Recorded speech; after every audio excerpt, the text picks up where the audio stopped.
Hi folks, hope you're all keeping well. Today we're going to be making a vegan take on shepherd's pie. We're going to be using this red quinoa grown here in the West Country over at Crosson Fields Farm by Emily. Hence why I've dubbed this shepherd's pie, shepherdessless pie. Let's go to it. So here are our ingredients. These are the ingredients that I'd use in a meat-based shepherd's pie. So lamb-based because it's shepherds and sheep. So we're switching out the lamb for the quinoa. Obviously we've got carrots, leeks, celery, garlic, red onion, tomato puree, chopped tomatoes, a little bit of whole grain mustard, some herbs from the garden. So I've got rosemary, thyme, sage. Now when you are making a meat-based product, you've got stocks, you've got sauces, Oxo cubes, or there's no little jelly pots that Marco likes. We don't have that, and I'm not going to go and buy a veg stock pot. We've got the veg here. I'm using plenty. Got two leeks, 2 celery, 2 carrots, loads of garlic, a whole onion. This puppy is the winner, Marmite. This is going to bring all the umami that would be in your lamb stock or your beef stock if you're making a cottage pie. I love it. It just brings so much to the table, not just with my peanut butter on toast, but in lots of cooking. I use it in burgers, I've used it in stocks, I've used it in sauces, cottage pies. So yeah, Marmite. If you don't knock it until you've tried it. I'm not saying try it on its own, but try it as an ingredient and you might change your mind on it, because it does bring all the umami to the table. So let's get all of this chopped and this weighed out. Oh, salt and pepper as well, freshly ground pepper and salt. So let's get cooking. So we've got all our ingredients chopped down. Got our red quinoa, has been washed and drained. With the tin tomatoes, I emptied them out and then refilled that tin with cold water, chucked it in with the tomatoes. That's going to be our cooking liquor. So let's medium heat, chuck a little bit in, check for sizzle. There we go, lovely. So the oil's hot now. In with the onions and garlic. Turn the hot heat up a little bit. As we've added something into the pan, it's immediately going to take some of the heat out.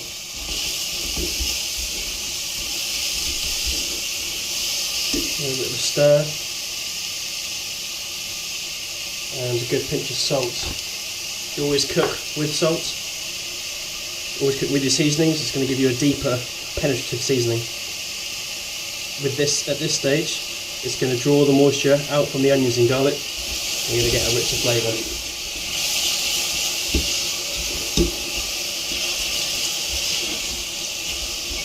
Right, let's turn the heat up to full now. Get these sweating down. So we're going to get these sweating down to a nice brown colour. So now this will start to colour. I'm going to chuck in my carrots, my leeks, my celery, my rosemary, leave it on the stalk because you can pick it out later. Sprig of thyme, again leave it on the stalk, you can pick it out later. Then we just give it all a good stir, make sure you chuck some on your stove there. Again, have a pinch of salt.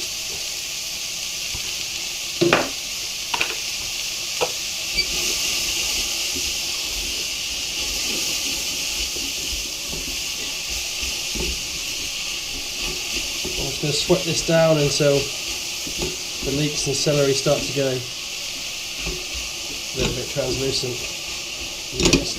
Getting a bit of pre-cook into that carrot. There's the stuff I dropped. There she is, look.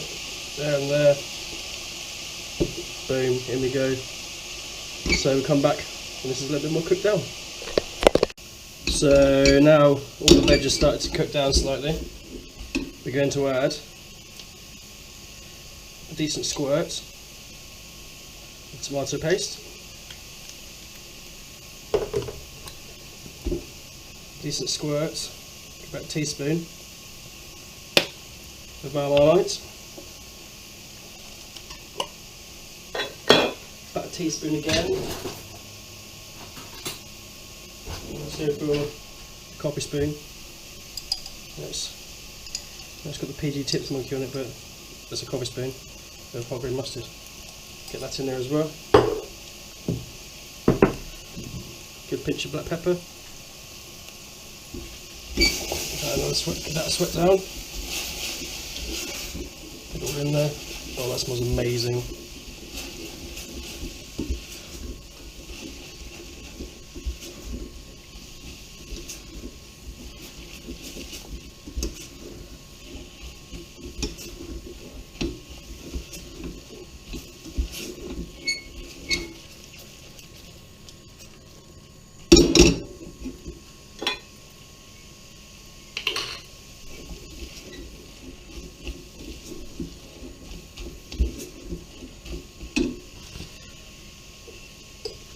Give that a quick taste. See if we've got enough Marmite in there. No, another teaspoon. What I'm looking for with the Marmite is to bring that almost meatiness that we're missing from, you know, the meat and the stocks that would normally go into this dish.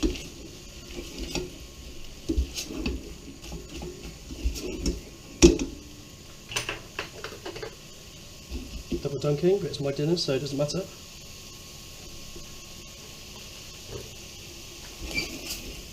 There we go, marvellous. Now we're going to put the red quinoa in.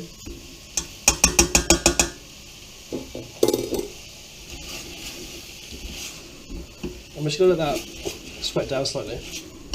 What that's going to do is just help the quinoa take on the flavour of the veg that's already in this pot. So we're going to keep sweating it for about another 5 minutes. So I've sweated this down now for another 5 or so minutes. The aromas are really starting to release now from, we've got the thyme, the rosemary, the onions, the celery, the garlic. The quinoa itself, it's all just really, it just smells amazing. No other really way to say it really. So then we're going to put in our stock, our water and our tomatoes, and we're just going to let this cook down now until the quinoa is cooked out. Now, I know I've just used the same word in the description, but so what I mean by when the quinoa is cooked out is it's going to pop open. Not quite like popcorn, but that's the sort of idea. The inside of the red husk of the shell will absorb all the moisture and then burst out.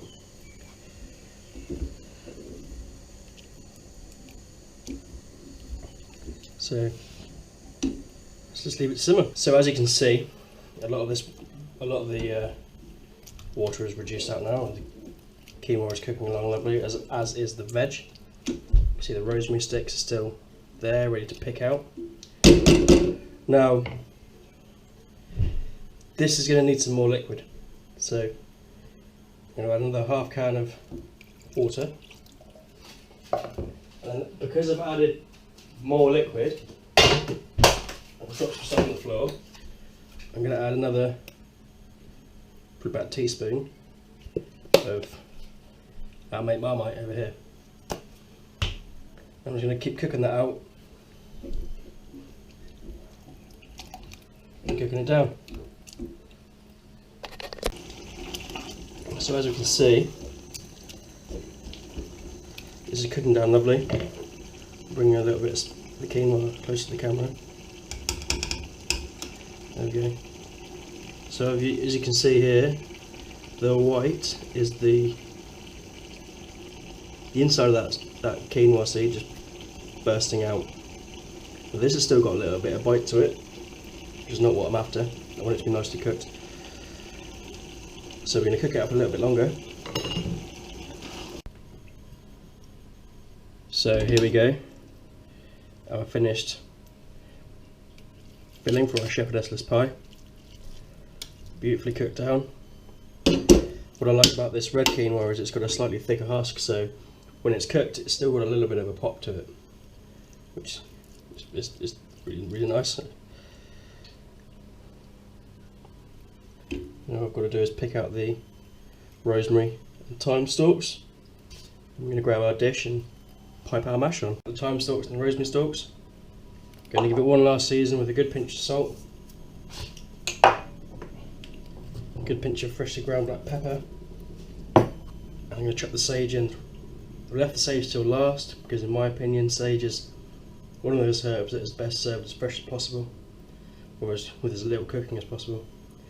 So I'm going to chuck it in now, give it a mix through, and those flavours and aromats will be released nicely as the dish goes into the oven and just bakes off. And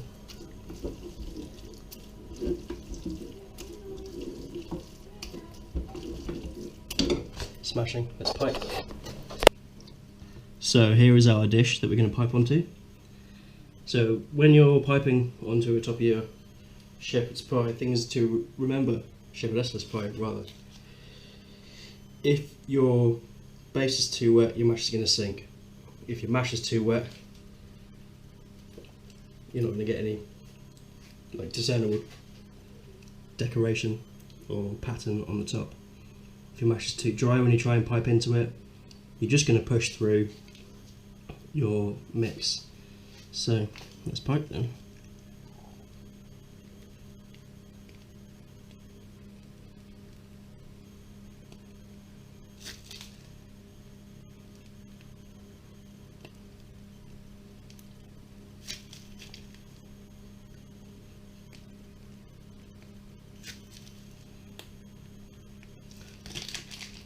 Oh, rookie!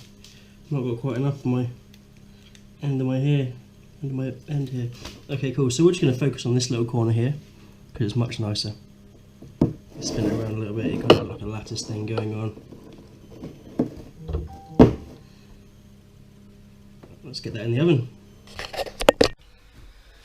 So, as you heard during the filming, the shepherdess pie was actually from a dinner, so I've not got any after video.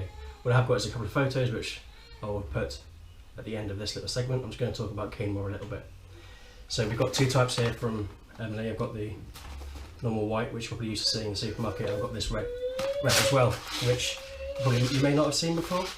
So talk a little bit about quinoa. Quinoa is really tasty, really versatile, packed with proteins, low in carbohydrate, high in amino acids. This is all organic as well, so there's no pesticides or anything used on the actual farming itself. You know, I've used quinoa in different ways. You could use it in a salad. You could use it as we're using in the shepherdess pie. I've used it as a replacement for lentils in dal. And it just carries flavour really well. Whatever you can think to do with it, you can do with it. You know, I mean that sounds really silly to say, but if you want to make a curry with it, you can make a curry with it. If you want to, put it into a nice light fish dish, you can. If you want to make it into a heavier thing like we're doing with the shepherdess pie, so slightly heartier, it just carries the flavour that you put with it, and I personally think it's a great product and fantastic, and we should be eating more of it. So here are some of the photos from after my dinner. Not after my dinner, because I ate it before my dinner. Yeah, you know what I mean.